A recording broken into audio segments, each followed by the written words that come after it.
Somewhere out there right now, someone is checking their investment account on their lunch break.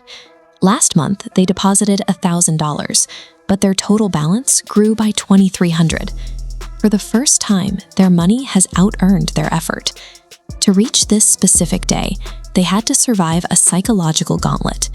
For the first 6 years, their strategy felt completely broken. It was slow, pointless work, like pushing a boulder that refused to move. Look at this exponential compounding curve.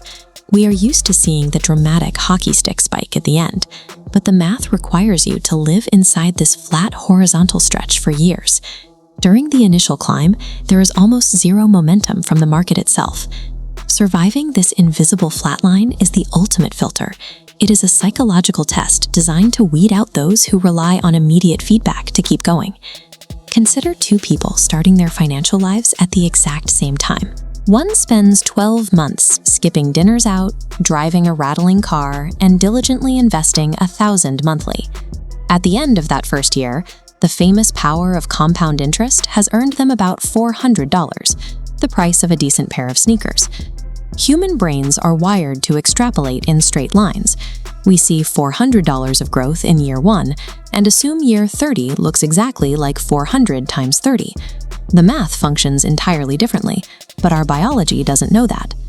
Because of that friction, the second person often looks at the slow progress, declares the whole thing a scam, and buys a new SUV instead. In the short term, they have the nicer car and the marble countertops. They are currently winning every visible scoreboard. Meanwhile, the person who stays the course faces social friction. They are explaining at Thanksgiving that yes, they have money, but no, they cannot touch it. They are feeding an invisible scoreboard while their family looks at them like they've joined a very boring cult. During these early years, you are simply moving money from one pocket to another that is harder to reach, training yourself to resist your own nature while the math prepares to take over. Charlie Munger, the late business partner of Warren Buffett, famously warned that acquiring the first $100,000 is a nightmare. He told shareholders he didn't care what they had to do. Even if it meant walking everywhere and clipping coupons, they had to find a way to reach that number. Wealth has two engines, your paycheck and the market. At first, your paycheck does all the work. They intersect by dividing your annual contribution by expected return. $12,000 invested at 7% crosses at $170,000. Above this line, your money salary starts beating your own. The market begins contributing more to your net worth every year than you do, effectively giving your investment account a better work ethic than you have. This milestone represents a mathematical border where the rules of wealth generation flip in your favor, turning you from the engine of growth into the passenger. At $1,000 a month and 7%, milestones compress. The first $100,000 takes 6.6 years, the second 4.5. Jumping from $900,000 to $1 million takes just 15 months. Same deposit, 5 times faster. Below the crossover point, your savings rate is the entire game. Spending dozens of hours researching funds to squeeze out an extra 1% return has almost no impact compared to the size of your monthly deposit. During those frustratingly slow years, the equation was never broken.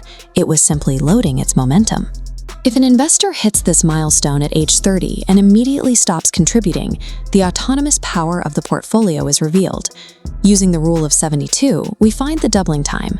At a 10% return, your money doubles every 7.2 years. That untouched $100,000 becomes $200, $400, $800, resulting in a multi-million-dollar fortune. However, Federal Reserve data shows only about 1 in 4 American households has $100,000 or more in retirement accounts. With median savings rates hovering around 3.5%, most people remain stuck in the pre-crossover phase for decades. While inflation has made Munger's original milestone more expensive today, the mechanical principle remains the same. Whether it happens at 1 or 200,000, the moment returns exceed contributions, the math takes over the heavy lifting. Modern economic realities have made the early climb more difficult, but the underlying law of compounding executes with absolute reliability once the threshold is crossed. Reaching this milestone often creates a false sense of permission. It is tempting to upgrade the lifestyle or lease a luxury car, pulling fuel out of the engine right as it begins to rev up. Pulling a single $10,000 chunk from the account at age 30 destroys decades of future growth. At a 10% return, that $10,000 is actually $280,000 future dollars wearing a clever disguise. Warren Buffett's fortune is a testament to what happens when you refuse to interrupt the math. Roughly 97% of his net worth arrived after he turned 65. He didn't necessarily have better stock-picking talent than his peers. He simply had a longer hill. Effective financial discipline builds an autonomous machine, finds a long hill, and then gets entirely out of its way.